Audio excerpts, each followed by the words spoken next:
नमस्कार दोस्तों, आप सबों का मेरे YouTube चैनल पर स्वागत है। आज जो हम चर्चा करने जा रहे हैं, वो ये चर्चा है, विषय ये है कि अरविंद केजरीवाल ने राजनीति को जो क्षति पहुंचाई है, क्या उसका भरपाई संभव है?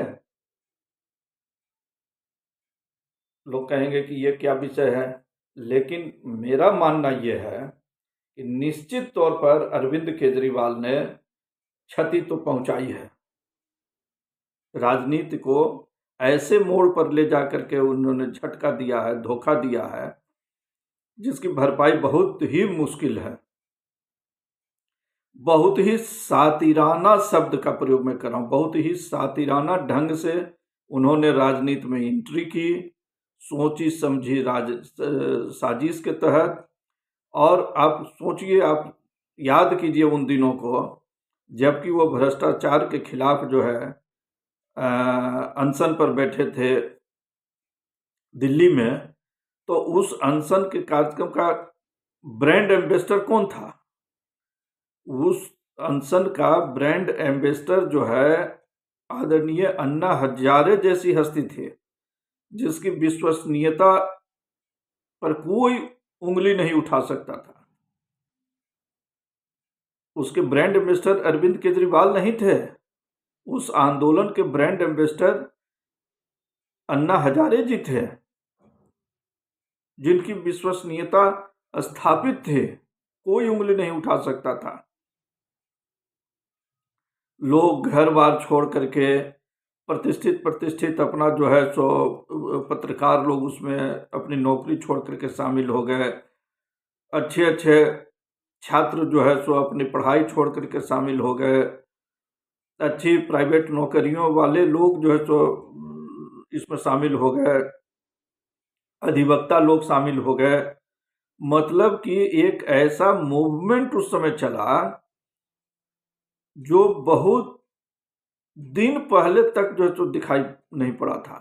काफी लंबा अरसा जो सो पहले क्या हुआ होगा वो तो हम लोगों के जीवन में जो है सो उस तरीके का नहीं दिखाई पड़ा, लेकिन उस तरीके का माहौल बन गया,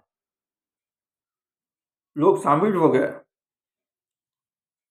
और शामिल होने के बाद जो है एक इस तरीके का जो है सो माहौल बना कि नहीं, सही में जो आम जनमानस राजनीति देखना चाहता है जिस तरीके का, उस तरीके की राजनीति की जा सकती है, उस तरीके का तंत्र विकसित किया जा सकता है। लेकिन हुआ क्या? हुआ ये कि राजनीतिक पार्टी नहीं बनानी थी, राजनीतिक पार्टी बन गई। चलो, यहां तक तो सही है। मैं भी मानता हूं कि अगर आपको राजनीति में सुधार करना है तो राजनीतिक दल के रूप में ही आगे आपको बढ़ना पड़ेगा। राजनीतिक दल बन गया, अच्छी बात है। लेकिन उसके बाद क्या क्या हुआ? उसके बाद वो तमाम चीजें हुई जो अन्ना हजारे जी नहीं चाहते थे, या जिसके बारे में अरविंद केजरीवाल ने देश को आश्वस्त किया था कि मैं ये नहीं करूंगा, मैं वो नहीं करूंगा, मैं ऐसा नहीं होऊंगा, मैं वैसा नहीं होऊंगा।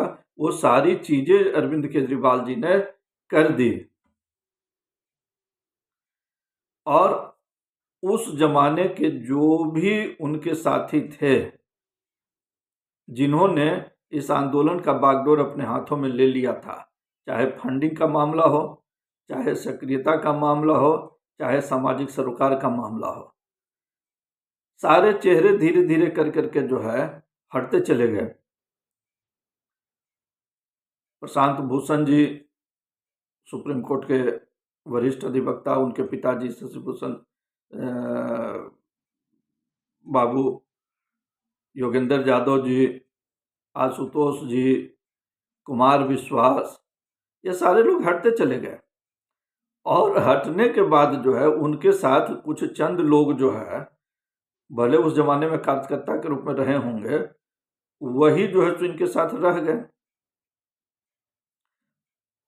और फिर राजनीति जो है इस तरीके से जैसे कि बदल गई कि मुझे लगता है कि आने वाले वर्षों वर्षों तक जो है न कोई छात्र, न कोई जैसे कारोबारी, न ही कोई जो है कि समाज में स्थापित व्यक्ति किसी भी आंदोलन के चक्कर में अपना घर बार, अपना व्यवसाय, अपना जीविका छोड़ करके किसी भी आंदोलन में शरीक होना चाहेगा। क्या इससे बड़ी कोई क्षति हो सकती है?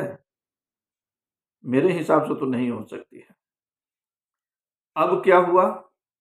दिल्ली में राजनीति शुरू हो गई। अब दिल्ली में सरकार भी बन गई, उसी कांग्रेस के सहयोग से सरकार बनी जिसके खिलाफ ही थे। फिर आया पंजाब का मामला। आप याद कीजिए, आज जो ये मुद्दा उठा रहे हैं या बातें चल रही है कि खालिस्तानियों से जो है सो इनके जान को खतरा है। आप याद कीजिए कुमार विश्वास का एक स्टेटमेंट। कुमार विश्वास ने क्या कहा था पंजाब चुनाव के पहले जो है, जब मैं ये शब्द है कुमार विश्वास के कि जब मैं केजरीवाल जी के पास गया तो मैंने वहां देखा कि कुछ खालिस्तानी समर्थक लोग उपस्थित थे। कुमार विश्वास जी ने कहा कि मैंने उसका विरोध किया बाद में, तो केजरीवाल जी ने कहा कि नहीं, ये सब चुनावी गतिविधि में ये सब चीज चलता है कुछ हासिल करने के लिए। अब आप सोचिए मिलने का तात्पर्य क्या था, मुद्दा क्या रहा होगा मिलने का? जरूर कोई ना कोई तो अंडरस्टैंडिंग बनी होगी। अब केजरीवाल जी तो जो है वो अपना स्थान हासिल करने के बाद बदल जाने के प्रसिद्ध हैं, अपनी बातों से मुकर जाने के लिए प्रसिद्ध हैं। मुकर गए होंगे। अब मुकर गए होंगे तो भैया वो तो ठहरे शुद्ध, अब उसके लिए शब्द क्या हम प्रयोग करें, तो वो पीछे पड़ गए होंगे। लेकिन ये सारे क्षति पहुंचाने के बावजूद जो है एक काम केजरीवाल जी ने क्या किया होगा कि आखिर दिल्ली में सातों के सातों लोकसभा सीट जीतने के बावजूद भाजपाई जो हैं या कांग्रेसी, तो जीतना तो है भाजपा ही सातों सीट, वो दिल्ली से केजरीवाल को नहीं हटा पा रहे हैं। इस विषय पर भी सोचना होगा। तो जो भी चीजें सुनने को मिलती है उसके अनुसार से गली गली मोहल्ले मोहल्ले तक जो है सो अरविंद केजरीवाल ने अपनी संस्था को, अपने दल को, अपनी पार्टी को मजबूती प्रदान किया है। वो लोगों के कांटेक्ट में रहते हैं, ये बात तो है। अब उसको जब काटना है आपको तो उसी के तरीके से काटना होगा। आप रोज बोल लीजिए कि केजरीवाल गलत है, आप रोज कह लीजिए कि केजरीवाल को जेल जाना है, आप रोज कहिए कि शराब घोटाले में ये शामिल है, लेकिन वो कहने के लिए तो आपको उस मोहल्ले में जाना होगा ना। टीवी पर तो बैठ करके वो चीज होगी नहीं, आपको भी उस गली मोहल्ले तक जाना होगा।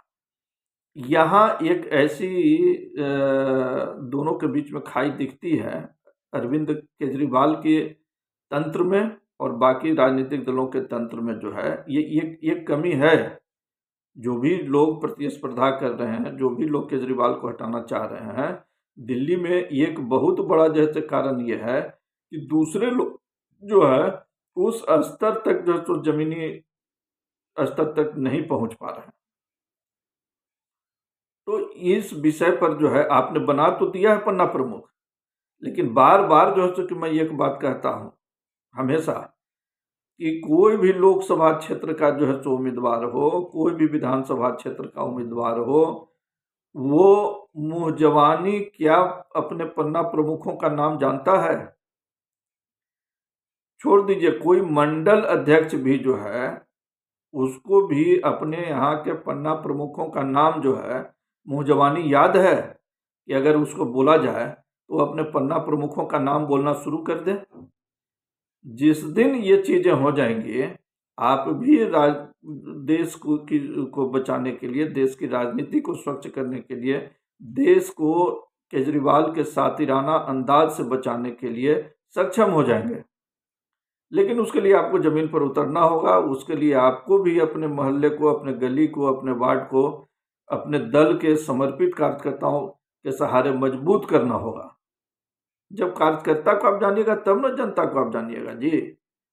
कार्यकर्ता को ही नहीं जानिएगा तो जनता को आप कहाँ जान पाइएगा।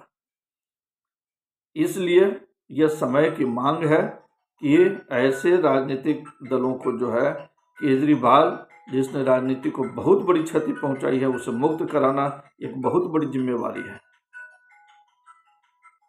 इस जिम्मेवारी को सक्रियता के साथ निभाएं, यही मेरी अपेक्षा है। धन्यवाद।